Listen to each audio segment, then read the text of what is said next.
position. So in the top left-hand side, tied with his opponent, it is Millennium Stephano.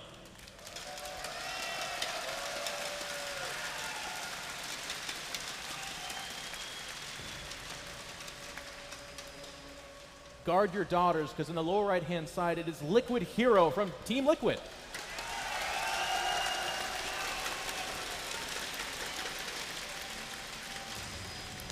And his Stalkers broke into a dance mid-battle last game. They did. They did that right as a bunch of Roaches were charging into him on creep. That's confidence. And HerO, like we said, he's a player who, if anything holds him back, it is his confidence. And a game like that is absolutely perfect for your mindset. He just completely controlled that, no mistakes at all. That's exactly the way he wants every game to go. And there's a lot of players like that. Like, Jaedong himself was particularly famous for always losing the first game, and that gets him in the right mindset, and then he beats his opponent 3-0 after that. And you could see that from HerO here. That game was absolutely impeccable PvZ. We have a little bit of a switcheroo going on here. Is that a 12 pool? What? A very early pool, which it's an earlier pool, is it not? I feel like this is... And any deviation from 15 pool from Stephano is odd. He just does not do that. Now you'll notice, as a quick pointer here as well, for those of you that are watching NASL Season 3 all season long, this won't be that weird, but for those of you that are joining us perhaps for the first time, the middle bases are just that weird. They're actually, this is how it's meant to be. 5 bases and 1 gas. Yes. Or 5 minerals. And this is because generally this center base is so incredibly important because not only does it give you a full resource patch, but it gives you center control if you can secure the center. And NASL just decided that that was way too valuable, so they cut it down to a half base. I figure, if you get a half base and you get center control. NASL cares for the little guy. That would just be too much of an advantage, so you have to give the other guy a chance. Too much. Now, we do see a Forge first coming out from HerO. The reason I point this out is, again, that's a little bit unusual. Cannon does go down right away, so I think this early pool will be ineffective. But as we see here, when I say ineffective, I don't mean that he's actually investing too much in it. Just 2 Lings coming out. It is actually just 11 or 12. I didn't see 11 or 12 pool into an 18 hatchery. Really good control from HerO there, delaying that hatchery just as long as he possibly can. So annoying with that probe, keeping it alive as long as possible. Actually forcing 2 Zerglings just to kill the probe. No pylon investment there at all.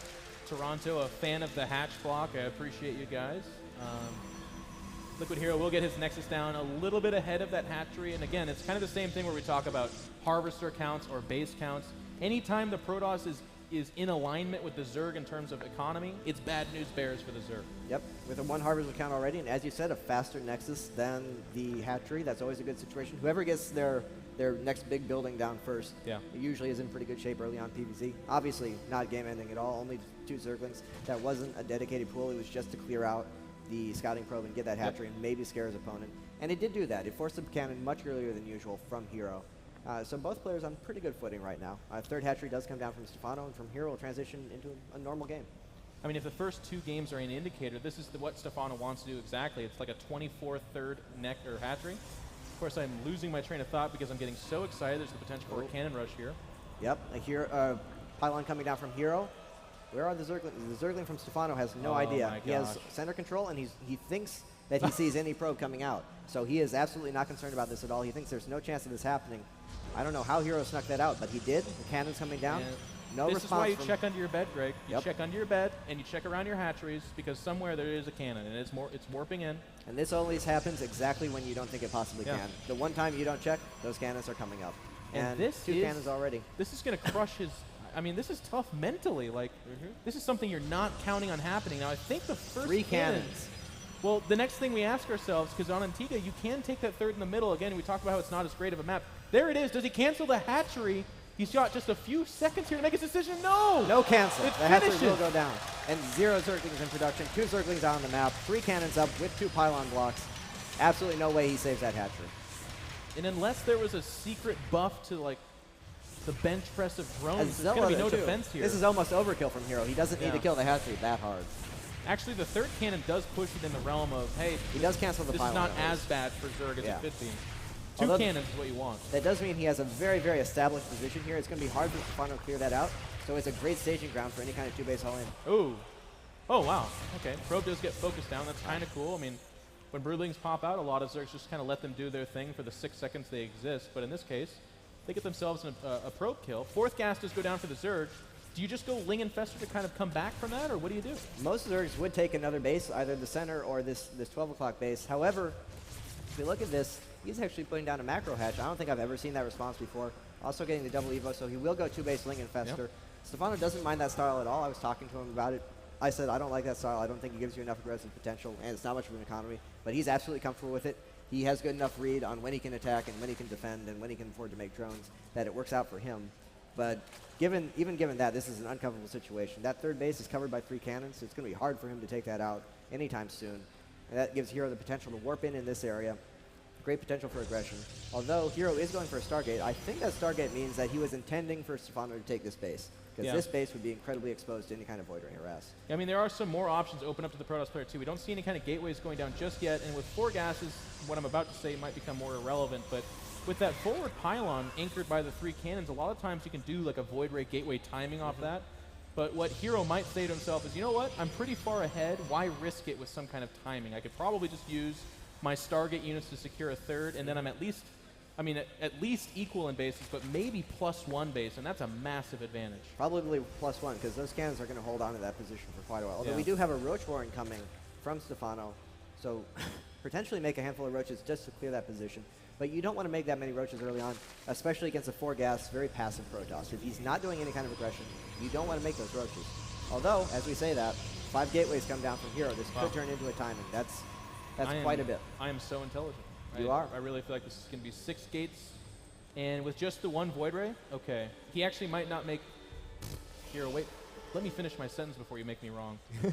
Second Void Ray is coming out, but I've seen players do like 1 Void Ray and say, hey, I'm going Stargate, and maybe there's Phoenix behind this, but then all of a sudden 10 Zealots show up or something, and that's a very strong timing that a lot of players will try to capitalize off that. If you notice, while he does have the Roach Warren, I think that was almost... I don't want to call it misinformation. No, he's upgrading the speed on it, too. He is going Roach speed. He's also getting the Infestation Pit. Going upgraded Roaches plus Infestor off of 2 base, that's a lot of gas being invested. He's not going to be able to afford more than 4 Infestors at the start. And 4 Infestors, that's quite a bit. But if your opponent controls as well as HerO, you're not going to get a massive chain fungal. You're not going to get unit kills off of those 4 Infestors. Twilight Council does go down for the Protoss player, and again, the only scouting Stephano really has is the Protoss does not have a third. That's very interesting. With Void Rays floating around, does he know, hey, last game I faced a fast Robo, is that what it's going on? Or is it something else? And now we have sentries being escorted by a probe moving out to the middle of the map. I really do think we're going to see perhaps a Blink Stalker timing actually falling up the Stargate opener. He is getting a Twilight Council just now, and he's continuing to upgrade.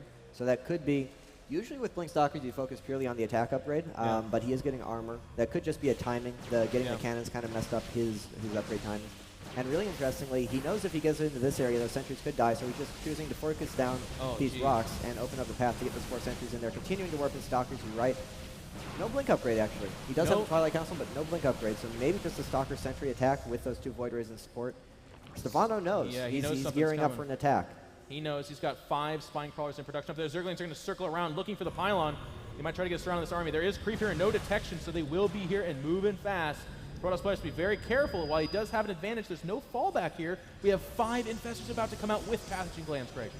We do, and this army is really, really clumped up. As we said, HerO has great control, but if he gets caught, that can all just die instantly. This is looking to be a Zerg sandwich. Stephano is just asking himself, do I want it now or later? Here he goes. Forces go down. There's the entire army. They're getting fungled right in the core of the army. Now the Void Ray's getting shot down as well by the 4 Queens, and the fungal Stephano is killing the air department of this attack, and now the ground army's going as well. The Zerglings coming in, another huge fungal on the entirety of Liquid HerO's army. Everything is just falling down here. Queen's in support. The last Void Ray still alive, but not for long. He goes down as well. And still reinforcing from HerO. He's trying to make this attack work.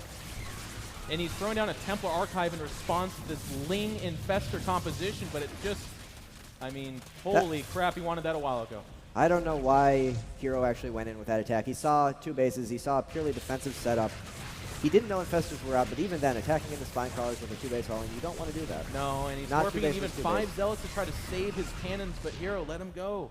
They're really old. It's their time. They had a good life. They killed a hatchery. It's every Protoss's cannon's dream. Yep, and those Zerglings just run away, not even getting those really efficient kills that he wanted there. The only thing that HerO has going for him here is it's still the 2-base versus 2-base. Stephano is stuck on 2-base, which is uncomfortable for Zerg. But if you have Infestors, it's not nearly as bad as it is otherwise. If you open the Protoss Bible, though, it says that if you ever lose your army, Well, that's actually the end of the chapter because you just died. You can't read any more of the Protoss Bible. But there is a third base going up off the backs of a couple of Templar with Storm being upgraded. 2 Zealots and a Sentry. 2 Zealots and a Sentry not generally considered the most powerful of fighting forces. He does. If Stephano confuses this for like a Sim City game and just doesn't attack him for a while, then there is a chance the Protoss could hold this. But that third Nexus gets up with Templar Tech going, and those Zerglings, those aren't going to be able to break in. Lots of Zealots for HerO. He can hold off just that. And only Zerglings, honestly, HerO can fight very efficiently with that, especially if Storm finishes. And he has an Archon morphing in. That'll help a lot. This could a good force field there. Cuts off half the Zerglings. These Zealots can deal with that. A nice warp in from HerO. Did you say the Zealots can deal with this? Yeah. The Zealots are pretty good. They're pretty good. But in my head, I'm hearing the Imperial song from Star Wars as these a bunch of infestors waddling across. He needs to feedback those. He absolutely has to feedback those. But he does have his Templar are all clumped up. Oh, it's pre-infestors. This would be a good time to do that right now, actually. Yeah. The Archon comes in. He does not want to get that targeted down. He storms the infested Terrans, and they all just die immediately. Oh. We're having technical issues. I don't know what happened. Oh, Greg, you're disconnecting. I am disconnecting. You're rage quitting from this, too? I'm sorry. Okay. It looks like my computer shut down. We're waiting on technical support. I don't know what happened. Luckily, you are still in the game, so we should be able to continue to cast from your computer. I've never had a commentator die mid-cast, so I don't know what to do. Well, to continue talking about the game, he does have Hive Tech up and 3/3 upgrades and Adrenaline coming, so. Things are looking good for Stephano. I mean, like you said, he saw the Templar and he backed away. I think that's the right choice because actually those Templar have been around for a while. They had something like 6 feedbacks. Did the math in my head. That's usually 6 dead infestors, which upsets every Zerg. They weren't in great position. They could have been caught by a fungal out of range, but that would have taken really precise control from Stephano. Pause. I can't type. That's weird. Okay. Pause. Okay, so I have been disconnected. Oh, and we have you on the stream, so we can just go ahead and cast from your computer. There we go. I'm the camera guy, so treat me gently because I'm absolutely terrible at this. And Stephano's just going to go ahead and anchor down in the middle. Greg, welcome back to my computer is now back on. Now, HerO did hold that. He's not saturating the third just yet. We do have a couple of Archons, and honestly, if you're facing Ling Infestor, you Archons do want to have. And he does not have Neural Parasite yet, so he cannot just remove those from the equation. What really worries me, Greg, is that we have Corruptors and a Greater Spire about to finish. Protoss answer for those things. Blink Stalkers, Mothership, Storm helps, Colossus helps, but I just don't think HerO's anywhere near any of that. He doesn't have Blink, if I'm not mistaken, and he only has Storm. Yeah, and he just doesn't have enough units to power through. Sometimes with Archons just deal so much DPS to the Zerg army that you can run through everything and kill it all. HerO's not at that point. He just doesn't have that big of an army. So Stephano is going to be able to sit back and build up a Broodlord army until HerO gets big. And I really like how Stephano's playing this. I mean, I think he knows the advantage is his, but what he's doing right now is taking that Gimp fourth in the middle of the map, and he's saturating his third. He's really just waiting for Broodlords, which is something that a lot of Zerg players get a little bit overeager about. One of the mistakes we see a lot of Zergs make is let's attack with Broodlords morphing behind. Wait until the Broodlords, and that's exactly what Stephano's doing. Absolutely, and not even wait until the Broodlords. Wait until you have 10+ Broodlords. If you go with too few, 1 Blink in, 1 good Storm, 1 good Archon shot, and you can actually lose such a big investment. But Stephano's not the kind of player to get overeager. If he is anything, he is patient. He will wait as long as he needs to. And I think one of the interesting things to talk about here, too, is that one of the strengths of HerO that a lot of people kind of key in on is his anti-Broodlord dealings. I mean, he gets those Warp Prisms around. He's even been known to hallucinate Warp Prisms. Did I say Broodlords? I meant Warp Prisms. But I just don't know if he can afford that kind of stuff. I mean, at this stage in time, he's about to mine out his main base because of the 2-base timing. Stephano realizes an attack is coming. He's actually morphing in 10 roaches right now, which is great to hold off this army. And he has so many fungals built up on those infestors that have been around forever. This is going to be really dangerous. But it looks like Stephano's just, as long as HerO runs away, he's in good shape here. But he cannot commit that army. He cannot go in with that. And a Zergling counter and 1 cannon here, but very good SimCity.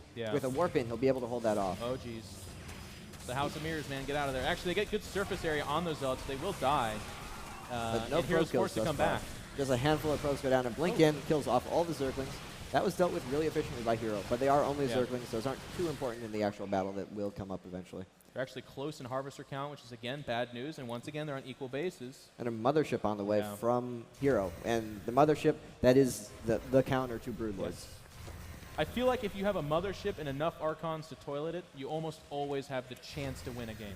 Yeah, as long as you just have to pick your battles, and that is what HerO's great at. He has equivalent patience to Stephano. Everything will. Oh, a huge fungal. Oh, there's a big fungal. Not that big actually. Stalkers, or excuse me, Templar push forward. They're looking for feedback. Fungal, we're having a bit of engagement here. Broodlords are coming over, and HerO does not want to fight just yet. He's not losing very much, mind you. He's doing a good job blinking back, trading out a few zealots for units of Stephano. Stephano does have a bit of a bank and only a slight supply lead, but it's all about the army compositions, as that mothership is just moments away from coming out. But even then, Greg, it needs time to have enough energy as well.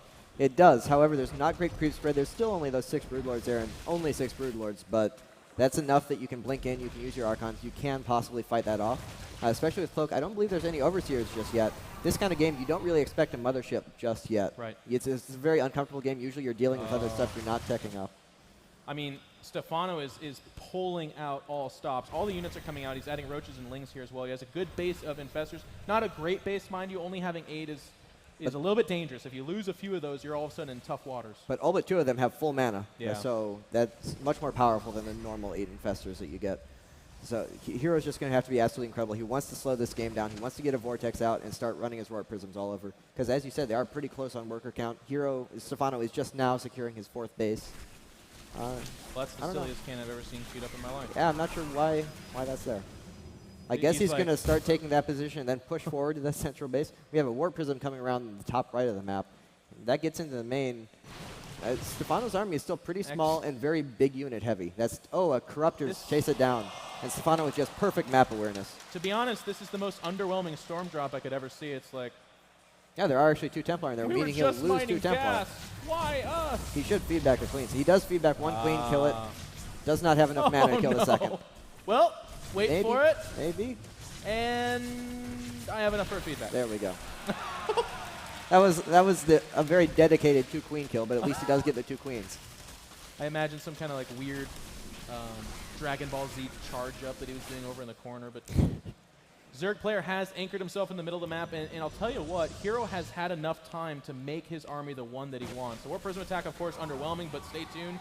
If there's anything HerO knows, it's that he needs to keep doing that to buy himself time. Now, we talked about this. One of the storylines for Antigua is how hard it is to take a 4th. We see HerO chipping away at the rocks here. He's got his pylon. He wants to take this 6 o'clock base as his 4th. I really like that move from him. Stephano, as you said, has center control. Those Broodlords and those Infestors from that high ground are just so powerful. But they're also very immobile. They're not going to get down to 6 o'clock without exposing themselves to a Vortex, to a better attack. Yep, no Neural Parasite just yet for Stephano, so that mothership is even more powerful than normal. And those Archons cannot be removed from the battle, which is so important for Zerg at this stage. I mean, one of the most dangerous things about this is that, honestly, in a straight-up fight, this army from the Protoss dies to the Zerg army. But if it gets Vortex, you stick those Archons in that toilet, and they are gone. I mean, without Neural Parasite as an ability to go ahead and try to take the mothership for yourself, this game could still be HerO's, and that would be such a robbery. I think Stephano's playing this beautifully, but it comes down to that 1 Vortex. Yep. Or the feedbacks on the Infestors. That's so much mana on those Infestors. He really just needs to deal that either with a perfect split or with feedbacks. The attack is coming in. 2 feedbacks. Well, one feedbacks fungal. to go down, whiffed on the fungal. Yeah. But here comes that mothership. She's starting to wander forward. No, going to back away. Good spread from Stephano. Very, very good. He knows what game's afoot, and he does not want to lose this. This is a pivotal match. They're both tied 1-1 on Antigua Shipyard. Now he's going to push forward with a segment of his Broodlords, and there's not a whole lot over here, and by not a whole lot, I'm being polite because there's actually nothing. Zerg players looking to make more Broodlords as well. HerO swinging around from a better angle. Really nice move from him. Good blink. Picks off half the some of the Broodlords with absolutely no losses. Big fungals. Here it comes. Wait for it. There's a big Vortex available. There's the Vortex. Archons will move their way in there. Yeah, there's nothing in there, though. 2 Archons in. That's enough to kill them off. But it's just not enough Broodlords. Actually, look at the Broodlords are outside of that. They're still... But they're undefended. Yeah, they're undefended. The Broodlords are falling down. Picked off. And 1 toilet gets all of those Broodlords. The Archons are surrounded. And they might go down here. Stalker's so looking to blink forward. Left. The Infested Terrors are doing so much damage. But Another there's not a lot of blink. Broodlords here. And another Vortex takes out all the rest of them. He's fighting against the Vortex. There's only 1 Broodlord remaining outside the Vortex, but there's nothing in that Vortex to kill off the Broodlords. And Stephano won that battle handily. With the mothership gone and the production of the Zerg behind this. Welcome back, Broodlords. I hope you enjoyed your stay in that wormhole. And And Stephano's going in for the kill. He's making pure ground units. He's not going to try and resupply his Broodlord Infestor army. He's just going to go in and try and kill this base and I think with that's overwhelming such a good reinforcements. choice. Waiting for the Broodlords would be an opportunity lost. Big storm there. 4-base Protoss is so dangerous with the Templar counter storm. back. To be honest, the storms are a little bit underwhelming, but there are Stalkers and Archons kind of taking shape over here. A lot of Infestors and Roach and Ling behind these Broodlords, just waiting for that blink forward. Yeah, those Broodlords are just so hard to deal with in this situation as Protoss. So if we look at the supplies, it's actually 99 to 173 in favor of Stephano, and a good circling counter. He realizes that HerO's focusing everything on the season clock defense, and he actually just can't deal with anything back at home. And here we go. That's the final blink forward from HerO, and that's it. GG!